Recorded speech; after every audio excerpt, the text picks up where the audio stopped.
ओम नमो अर्यन्ताणं।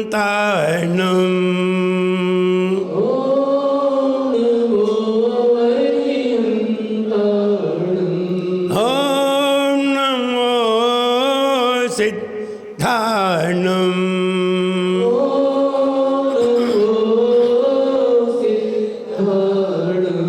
ओम नमो आयर्याणं। ओम नमो वत्सायणं। ओम नमो लोहे सव्वसाहुनं।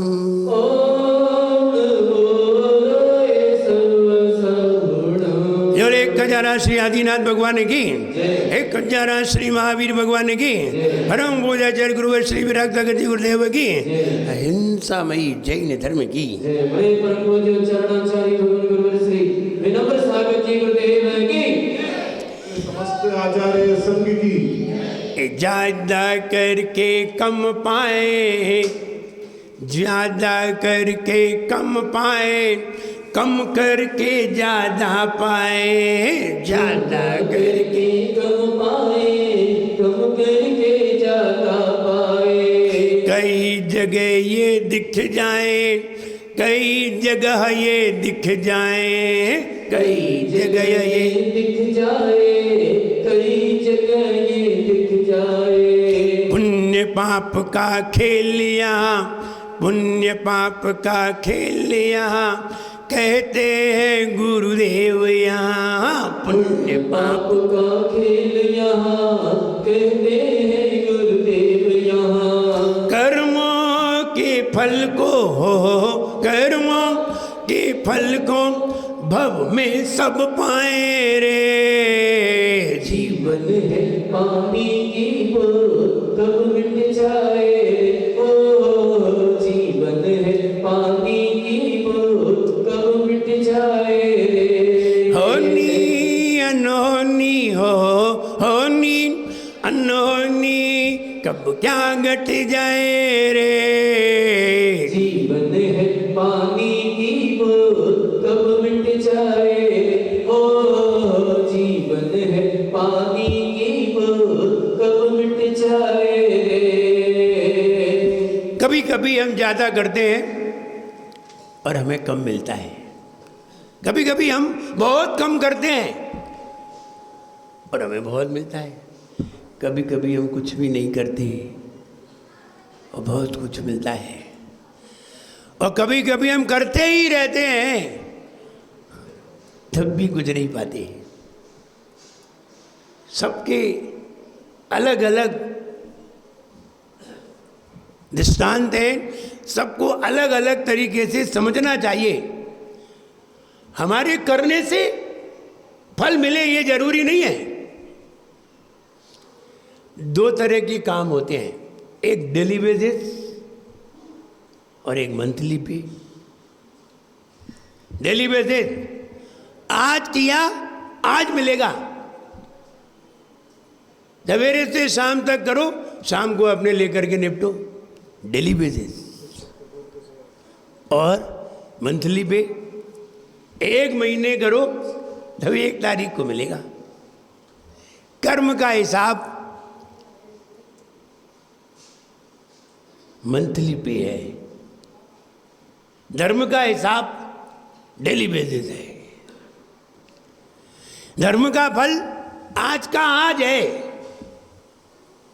आज तुम्हारे यहाँ मुनिराज के आर हुए, आज तुम्हारे यहाँ आचार्य महाराज के आर हुए, शाम को भजन हुए कि नहीं? कहो आज का फल कल नहीं है, आज ही है। आज ही आर हुए, आज ही तुमने प्रसाद बंटवाया, आज ही तुमने भजन करवाए, आज ही भजन गाए। कर्म का फल कल, कर्म कल, धर्म आज। दोनों तरीके से हमें धन आदि की प्राप्ति होती है, और दोनों तरीके से हम धन पाते हैं। ज़्यादा करके कम कैसे पाते हैं? वैसे बातें पाना भी कर्म का फल है और करना एक कर्म है। करना कर्म है, पाना कर्म का फल है।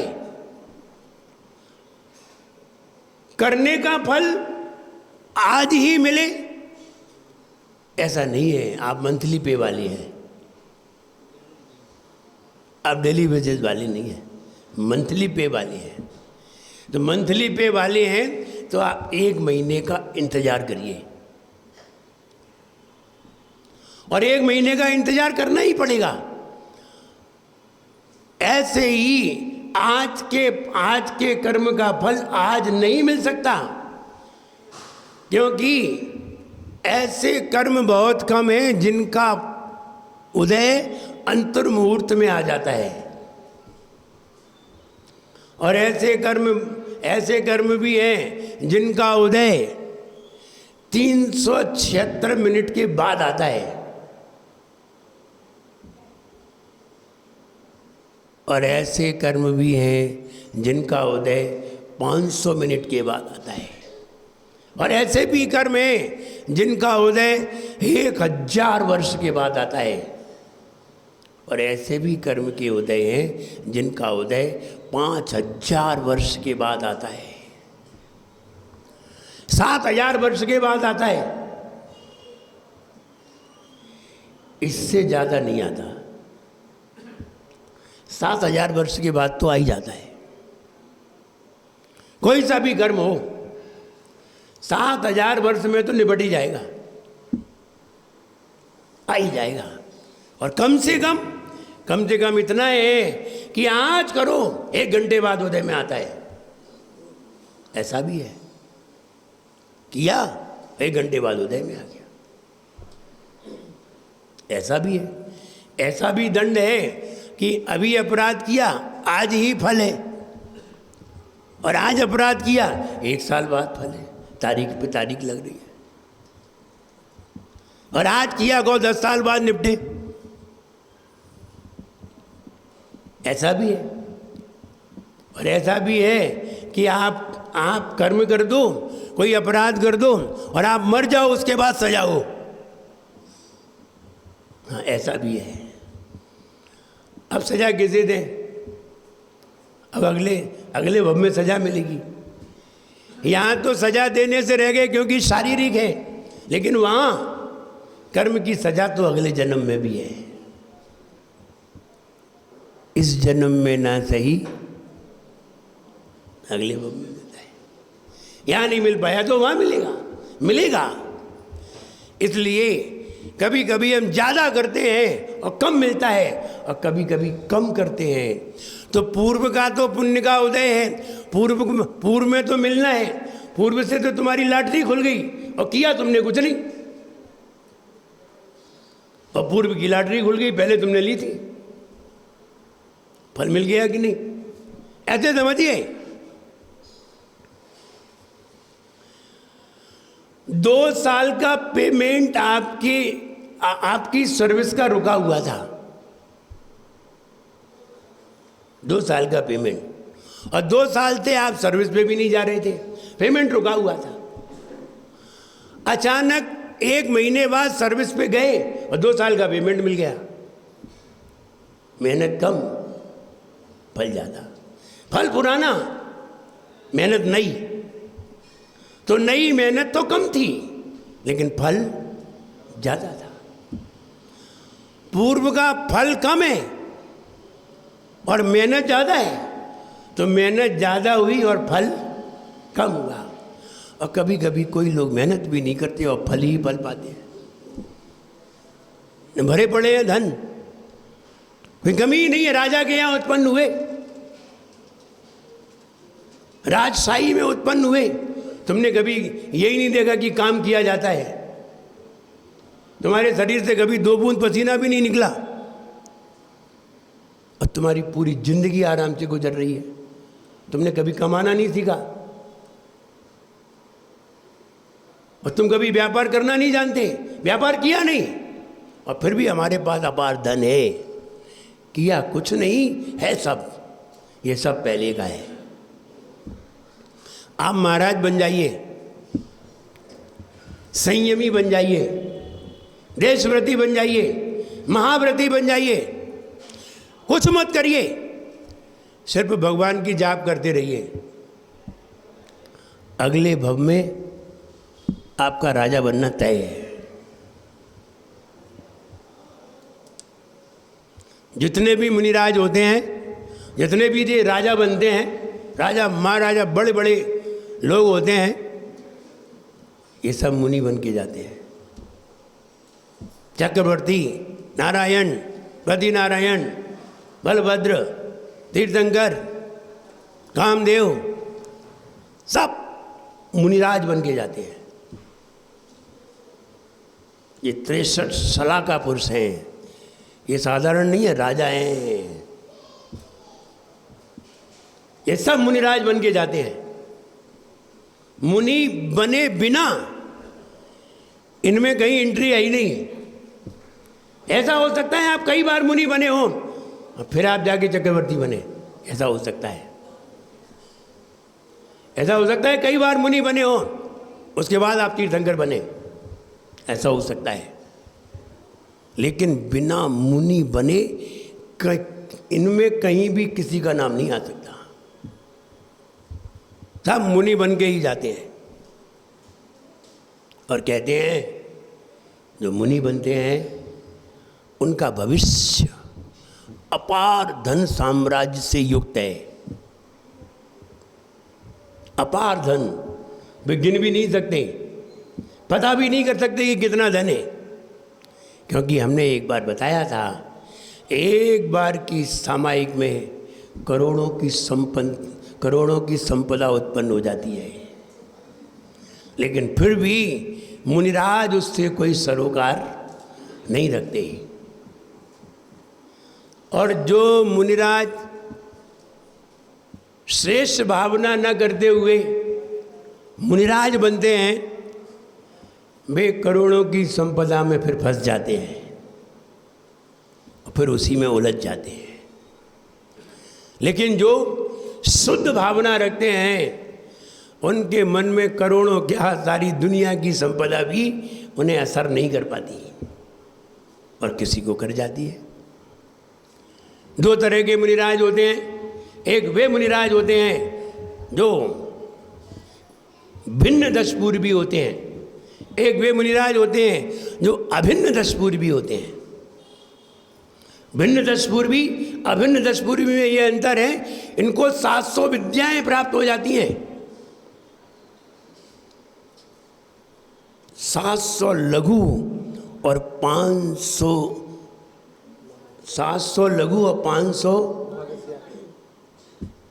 महाविद्याएं प्राप्त हो जाती है। इतनी सारी विद्याएं इन्हें प्राप्त हो गई। अब इन विद्याओं ने इन्हें असर दिखाया। हुकुम करिए क्या करना है। और मुनिराज कहे हाँ ये करना है, ये करो, ये करो। इन्हें कहते हैं भिन्न दशपूर्वी। और जो मुनिराज कहते हैं विद्याएं इतनी आ गई, 1200 विद्याएं सामने खड़ी हुई हैं, अब वो कहते हैं हुकुम आका, बोले कोई काम नहीं है, भाग जाओ यहाँ से। ऐसे मुनिराज अभिन्न दशपूर्वी कहलाते हैं। एक भिन्न दशपूर्वी, एक अभिन्न दशपूर्वी। जब कभी आप भक्तामर शिविर को सुनेंगे तब तुम्हें इनकी विशेषताएं मालूम चलेंगी। भक्तामर, क्या आप लोगों को भक्तामर कुछ भी लगे, लेकिन जिस दिन आपने भक्तामर पढ़ लिया ना, शुद्धता से समझ लिया, उस दिन आप ये कहना कि हम करोड़पति हैं। अपने आप से कहना। भले ही हमारे पास 1 लाख रुपया ना हो, फिर भी ये तुम कह सकते हो कि हम करोड़पति हैं। उसमें इसका विवेचन है। 1200 विद्याएं सामने खड़ी हुई हैं हाथ जोड़ करके, और उन्होंने कहा हुक्म करिए, उन्होंने कहा ये वाला काम करिए, जाओ ये वाला मंदिर बनाइए, जाओ वो वाला मंदिर बनाना है, वो वाले भगवान खड़े करना है। ऐसे मुनिराज को भिन्न दश पूर्वी कहते हैं। और जो मुनिराज इन विद्याओं के प्रयोग को बाहर कर देते हैं उन्हें अभिन्न दश पूर्वी कहते हैं। तो आचार्य महाराज कहते हैं भिन्न दश पूर्वी मुनिराज को मैं नमस्कार नहीं करता हूँ, मैं नमस्कार करता हूँ अभिन्न दश पूर्वी मुनिराज को, जिन्हें इन विद्याओं से कोई सरोकार नहीं है। मैं उन मुनिराज को नमस्कार करता हूँ। भिन्न दश पूर्वी मुनिराज उन्हें कहते हैं जो विद्याओं के चक्कर में फंस जाते हैं, जिन्हें चारों तरफ वैभव दिखाई देने लगता है, और वैभव दिखाई देने लगता है तो वो वैभव में ही लिप्त हो जाते हैं। और अभिन्न दश पूर्वी वो होते हैं सारा वैभव सामने दिखाई देता है और वो उसकी तरफ नजर भी नहीं डालते, उन्हें अभिन्न दश पूर्वी कहते हैं। विद्याएं तप के बल पर, संयम के बल पर, साधना के बल पर विद्याएं प्राप्त होती हैं, अपने आप आ जाती हैं, इन्हें बुलाया नहीं जाता, ये तो अपने आप ही आ जाती है। लेकिन विद्याओं का प्रयोग हर कोई नहीं करता। आचार्य महाराज कहते हैं जो इन विद्याओं में फंस जाते हैं, उलझ जाते हैं, ऐसे मुनिराज को हम नमस्कार नहीं करते। जो अभिन्न दश पूर्वी हैं वे मोक्ष मार्गी हैं, वे सारी विद्याओं को छोड़कर मोक्ष मार्ग पे चले जाते हैं। हम ये कहना चाहते हैं कम करके भी बहुत मिलता है और ज़्यादा करके भी कम मिलता है। हम करते ही रहते हैं तो भी कुछ नहीं मिलता, और हम करते भी नहीं हैं और फिर भी सब कुछ हमारे पास है। लोग भी कई तरह के होते हैं। एक वे होते हैं जो जन्म से बीमार होते हैं और जिंदगी भर बीमार रहते हैं। एक वो होते हैं जो जन्म से तो स्वस्थ होते हैं, युवावस्था में बीमार होते हैं और अंत तक बीमार रहते हैं। एक वो होते हैं जो बुढ़ापे में बीमार होते हैं, जो ना बचपन में बीमार हुए ना युवावस्था में बीमार हुए, बुढ़ापे में बीमार होते हैं और बुढ़ापा उनका बहुत दुखदायी गुजरता है। एक वो होते हैं जो कभी भी बीमार नहीं होते।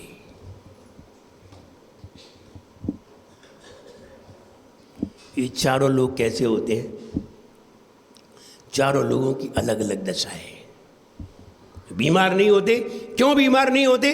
कोई बुढ़ापे में बीमार क्यों हुआ, कोई युवावस्था में बीमार क्यों हुआ, और कोई बचपन से ही बीमार क्यों है? क्या सारे लोग कोमा में मरते हैं? नहीं, लेकिन कोमा में भी लोग मरते हैं। कई लोग ऐसे होते हैं कोमा में एक एक महीने पड़े रहते हैं, एक एक साल पड़े रहते हैं, 10-10 साल पड़े रहते हैं, और अधिकतम अभी तक 15 साल का रिकॉर्ड आया है। कोई व्यक्ति कोमा में 15 साल तक पड़ा रहा और 15 साल के बाद मरा। कोमा के बाद जीवित नहीं होते, कोमा के बाद मरना ही पड़ता है। आखिर व्यक्ति कोमा में जाता ही क्यों है? सारे व्यक्ति कोमा में क्यों नहीं चले गए? ये व्यक्ति ही कोमा में क्यों गया? इसके कोमा में जाने का कारण कौन सा कर्म है जो व्यक्ति को कोमा में ले जाता है?